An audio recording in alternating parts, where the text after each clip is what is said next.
Financial markets పై పట్టు సాధించాలనుకునే వాళ్ళు Revanth conduct చేసే వెబినార్ కోసం ఈ నెంబర్ కి కాల్ చేయండి.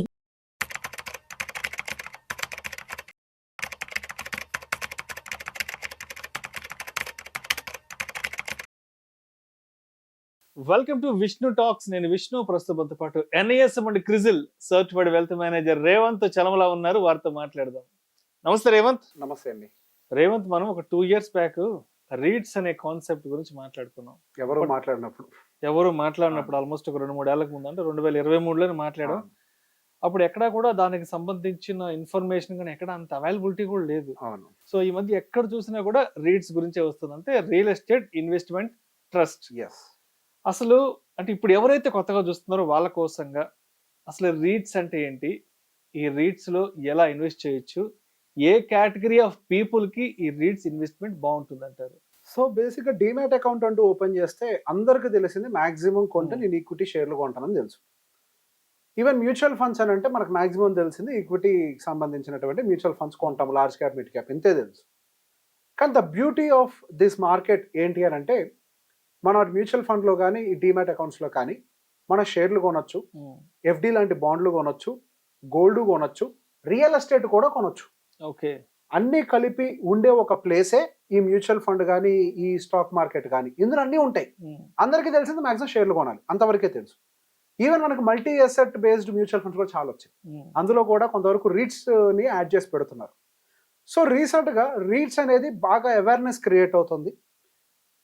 అఫ్ కోర్స్ మనకు ఒక రకంగా చెప్పాలంటే అది ఇంకా కంప్లీట్లీ 100% మెచ్యూర్డ్ ప్రోడక్ట్ కాదు, ఇంకా చాలా రీట్స్ లిస్ట్ అవ్వాలి మార్కెట్లో. సో దానికి సంబంధించి అసలు ఫస్ట్ రీట్స్ అనేవి ఎట్లా వర్క్ చేస్తాయి అనేది నేను మీకు ఎక్స్ప్లెయిన్ చేస్తాను. సో సింపుల్, దాని డెఫినేషన్లోనే చెప్తోంది రియల్ ఎస్టేట్ ఇన్వెస్ట్మెంట్ ట్రస్ట్. అక్కడ లాస్ట్ మాట ఏం మెన్షన్ చేస్తుంది? ట్రస్ట్. సో ఇక్కడ ఆ మాట మీకు క్లియర్గా చెప్తోంది, అదొక కంపెనీ కాదు, అదొక ట్రస్ట్. ఒక మ్యూచువల్ ఫండ్ కంపెనీ కూడా ఒక ట్రస్ట్, అదొక కంపెనీ అనకూడదు.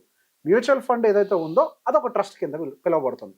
సో దాని మీద పూర్తి హక్కు ఎవరికి ఉంటుంది అంటే పెట్టుబడిదారులకు తప్పించి దాని మీద హక్కులు ఎవరికి ఉండవు. వాళ్ళు కస్టోడియన్స్గా మాత్రమే ఉంటారు అక్కడ ఉండే అధికారులందరూ, కానీ పూర్తి అధికారం మాత్రం ఇన్వెస్టర్దే అని దాని యొక్క ఉద్దేశం.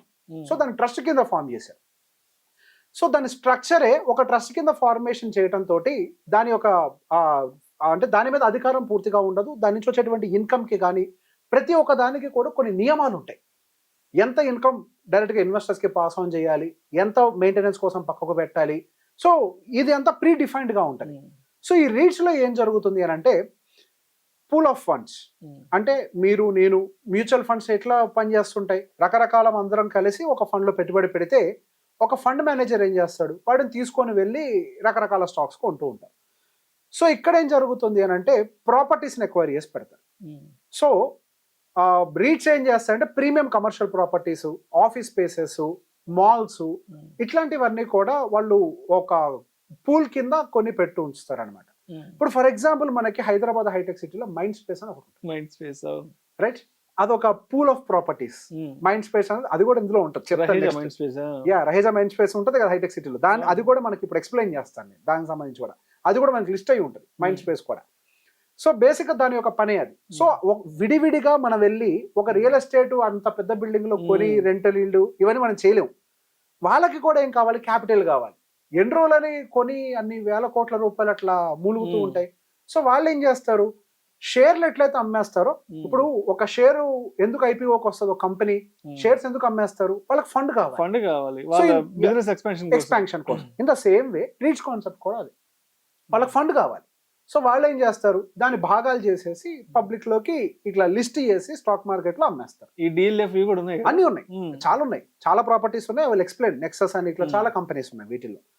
సో బేసిక్ గా అదొక పూల్ ఆఫ్ కంపెనీ అంటే pool of buildings together real estate. So అవి ఎంత రెంటల్ ఇన్కమ్ అయితే జనరేట్ అవుతుందో అందులో 90% రెంటల్ ఇన్కమ్ ని మనకు డిస్ట్రిబ్యూట్ చేయాలి. సో మనకి రెంటల్ ఇన్కమ్ కి సంబంధించి కొన్ని థియరీస్ ఉన్నాయి. ఒక ఇల్లు కొంటే దాని మీద 3% రెంటల్ ఇన్కమ్ వస్తుంది. ఒక కమర్షియల్ ప్రాపర్టీ కొంటే దాని మీద 6% మనకి రెంటల్ ఇన్కమ్ వస్తుంది. ఇది జనరలైజ్ థియరీ. ఒక ప్రాపర్టీ అప్రిసియేషన్ 7% యావరేజ్గా ఉంటుంది. సో 6+7 పుట్ టుగెదర్ మనకి అప్రాక్సిమేట్గా 6+6 12% వర్స్ సినారియో. మన ఈక్విటీలో ఎక్స్పెక్ట్ చేసే రిటర్న్ ఇదే కదా. కాకపోతే ఇక్కడ ఒక అడ్వాంటేజ్ ఏంటి అని అంటే, మీకు సగమేమో ప్రాపర్టీ అప్రిసియేషన్ రూపంలో కనిపించే అవకాశం ఉంటుంది, సగమేమో డబ్బు రూపంలోకి వస్తుంది, అంటే క్యాష్ ఫ్లో కూడా క్రియేట్ చేస్తుంది. డివిడెండ్ రూపంలో పేఅవుట్ చేస్తారు కదా, so cash flow advantage.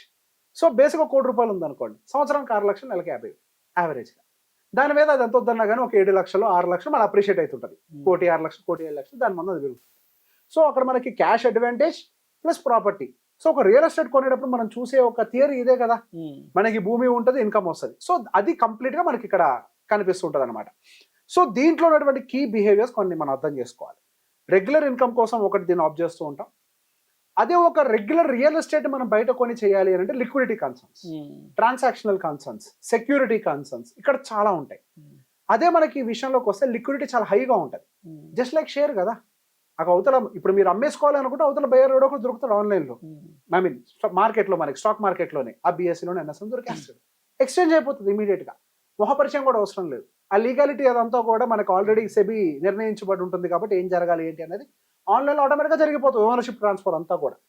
So బేసిక్గా మనకి high liquidity, high security, risk అంతా కూడా మనకి తగ్గిపోయి ఉంటుంది. అన్నిటికంటే పెద్ద అడ్వాంటేజ్ ఏంటంటే మేనేజ్మెంట్. ఒక ప్రాపర్టీ కొంటే పెద్ద సమస్య ఏంటి, దాన్ని మేనేజ్ చేయడం, మానిటర్ చేయడం, మేనేజ్ చేయడం. చిన్న పిల్లలకి చిన్నప్పుడు పొద్దుగూకులు డైపర్లు మార్చడం ఎంత కష్టమో, ఒక రియల్ ఎస్టేట్ ప్రాపర్టీని అది పోయింది ఇది పోయింది, రెంటల్ ప్రాపర్టీలు అయితే మరీ దారుణం వాటిని మెయింటైన్ చేయడం. ఇదంతా పెద్ద హెడ్ఏక్. ఒక చిన్న బేబీని కాపాడినట్టుగా చేసుకుంటూ పోవాలి, దానికి ఆ ట్యాబ్ పోయింది, ఇది పోయింది, అది పోయింది, ఇది పోయింది. సో ఇక్కడ మనకి ఏమవుతుంది, ఎక్స్పర్ట్ మేనేజ్మెంట్ ఉంటుంది.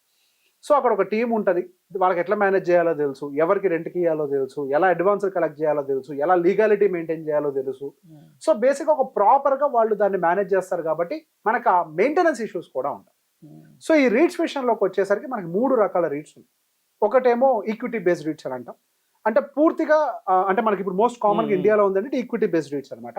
సో ఇప్పుడు అది పూర్తిగా ఏం చేస్తుంది అంటే రియల్ ఎస్టేట్ ప్రాపర్టీస్లోనే ఇన్వెస్ట్ చేస్తుంది, దానికి ఇంకో పని లేదు. కమర్షియల్ బిల్డింగ్ అవ్వచ్చు, మాల్ అవ్వచ్చు, ఏదైనా కానివ్వండి, ఆఫీసెస్ కావచ్చు, వాటిలో ఇన్వెస్ట్ చేయడమే ఈక్విటీ రీట్స్ యొక్క పని. ఇంకొకటి మార్టిగేజ్ రీట్స్. బిల్డింగ్లు కట్టే వాళ్ళు ఉంటారు చూసారా, రియల్ ఎస్టేట్ లోన్ ఇస్తారు వాళ్ళకి, వాళ్ళ కప్పులు ఇవ్వడమే మార్టిగేజ్ రీట్స్. ఎవరికి ఇస్తారు అని అంటే బిల్డింగ్ అగెన్స్ట్ గా ఇస్తారు. సో అగైన్ ఇక్కడ సెక్యూరిటీ ఉంటుంది, ప్రాపర్టీ అగెన్స్ట్ కదా. ఇప్పుడు హౌసింగ్ లోన్ ఎందుకు ఫట్ మని ఇస్తుంది బ్యాంకు, సెక్యూరిటీ ఉంది కాబట్టి. అలానే ఆ మార్టిగేజ్ ఈటీఎఫ్స్ అని వాటికి ఇస్తారు. హైబ్రిడ్ కూడా ఉన్నాయి, జస్ట్ లైక్ మనకి మ్యూచువల్ ఫండ్స్ ఈక్విటీ అండ్ డెప్ట్ ఎట్లానో ఇక్కడ కూడా మనకి 2 కాంబినేషన్ లో ఉన్నాయి. సో ఇక్కడ రీట్స్ లో మనం ఇన్వెస్ట్ చేయాల్సినటువంటి ప్రాసెస్ ఏంటి, ముందుగా మనం ఓపెన్ చేయాల్సిన ఒక డిమాట్ అకౌంట్, ఏదో ఒక దాంట్లో జిరోదా, XYZ ఎక్కడైనా ఓపెన్ చేయొచ్చు. ఓపెన్ చేసిన తర్వాత మన దగ్గర లిస్టెడ్ రీట్స్ ఒక 4-5 ఉన్నట్టున్నాయి. వాటికి సంబంధించినటువంటి బేసిక్ రీసెర్చ్ అయితే మనం ఖచ్చితంగా చేయాల్సిందే. ఆ ప్రాపర్టీ వాల్యుయేషన్స్ ఎట్లున్నాయి, మేనేజ్మెంట్ క్వాలిటీ ఎలా ఉంది, వాళ్ళ ఫైనాన్షియల్స్ ఎలా ఉన్నాయి, డివిడెండ్ హిస్టరీ ఏంటి, ఓకే. సో ఇవన్నీ కూడా ఆ ఈల్డ్స్ అన్ని కూడా మనం ప్రాపర్గా అనలైజ్ చేసుకొని మనం ఎందులో ఇన్వెస్ట్ చేయాలనుకుంటున్నామో ఆ ఈటీఎఫ్స్ మనం లిస్ట్ చేసుకోవాలి. లిస్ట్ డౌన్ చేసుకున్న తర్వాత మనం యూనిట్స్ రూపంలోనే రీట్స్ ని పర్చేస్ చేస్తాం. ఏదో 10,000 15,000 ఏదో బేసిక్ పర్చేస్ ప్రైస్ ఉంటుంది. దాని ప్రకారం మనం యూనిట్స్ ని కొన్న తర్వాత T+2 సెటిల్మెంట్ ఏదో ఉంది కదా 2 days లో, ఆ 2 days లో మనకి ఆ రీట్స్ అనేవి మన దాంట్లో పడిపోతాయి, యూనిట్స్ లో సెటిల్ అవుతాయి. వాటిని రెగ్యులర్ గా మానిటర్ చేసుకుంటూ వాటి పర్ఫార్మెన్స్ ని, బిల్డింగ్ క్వాలిటీస్ అంతా బాగానే ఉన్నాయా, రెంటల్ ఆక్యుపెన్సీ రేట్ ఎంత ఉంది, ఇదంతా చెక్ చేసుకుంటూ ఉంటే సరిపోతుంది. సో మన ఇండియాలో లిస్ట్ అయినటువంటి రీట్స్ వచ్చేసరికి మేజర్గా 4 ఉన్నాయి. ఎంబసీ ఆఫీస్ పార్క్స్ అని చెప్పేసి ఒకటి ఉంది, అది దాదాపుగా 6.5% వరకు కూడా మనకి ఈల్డ్ అయితే జనరేట్ చేస్తుంది, 2019లో లిస్ట్ అయింది. ఆ తర్వాత మైండ్ స్పేస్ బిజినెస్ పార్క్స్, అది కూడా 2020లో లిస్ట్ అయింది. So basic Embassy office parks ఏమో premium offices and business parks లో ఇన్వెస్ట్ చేస్తుంది. మైండ్ స్పేస్ వచ్చేసరికి కమర్షియల్ ఆఫీస్ స్పేసెస్ లో ఇన్వెస్ట్ చేస్తూ ఉంటుంది. ఆల్మోస్ట్ అది కూడా 6.5 to 7% రెంటల్ ఈల్డ్ జనరేట్ చేస్తుంది. బ్రూక్ఫీల్డ్ ఇండియా, అది కమర్షియల్ మార్కెట్స్ లో ఎక్కువగా ఇన్వెస్ట్ చేస్తూ ఉంటుంది, 6.5 వరకు కూడా అది కూడా ఈల్డ్స్ జనరేట్ చేస్తుంది. నెక్సస్ సెలెక్ట్ ట్రస్ట్, మేబీ నాకు తెలిసి ఇక్కడ మన ఫారం మాల్ ఇప్పుడు నెక్సస్ గా మారింది కదా, రియల్ ఎస్టేట్ అండ్ మాల్స్ లో ఇన్వెస్ట్ చేస్తూ ఉంటది. సో దానికి సంబంధించిన హిస్టరీ ఇంకా క్లియర్ గా లేదు, 2023లో అది లిస్ట్ అయింది. మేబీ అది కూడా 5% ఉన్నట్టుంది.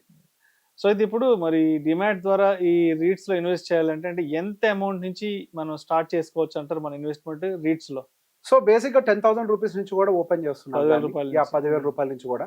సో ఇందులో చరిత్రలో మనకి రిటర్న్స్ పరంగా పాయింట్ ఆఫ్ లో చూసినా కానీ బాగానే ఇచ్చింది, 6.5 వరకు కూడా మనకి ఈల్డ్ జనరేట్ చేసింది. మైండ్ స్పేస్ వాళ్ళే దాదాపుగా క్యాపిటల్ అప్రిసియేషన్ కూడా 30% ఇచ్చారు. So basic capital appreciation plus yield అంతా కూడా వస్తుంది. 10,000 రూపాయల దగ్గర నుంచి మనం ఇన్వెస్ట్ చేసుకోవాలి. Thank you so much Revanth, most welcome.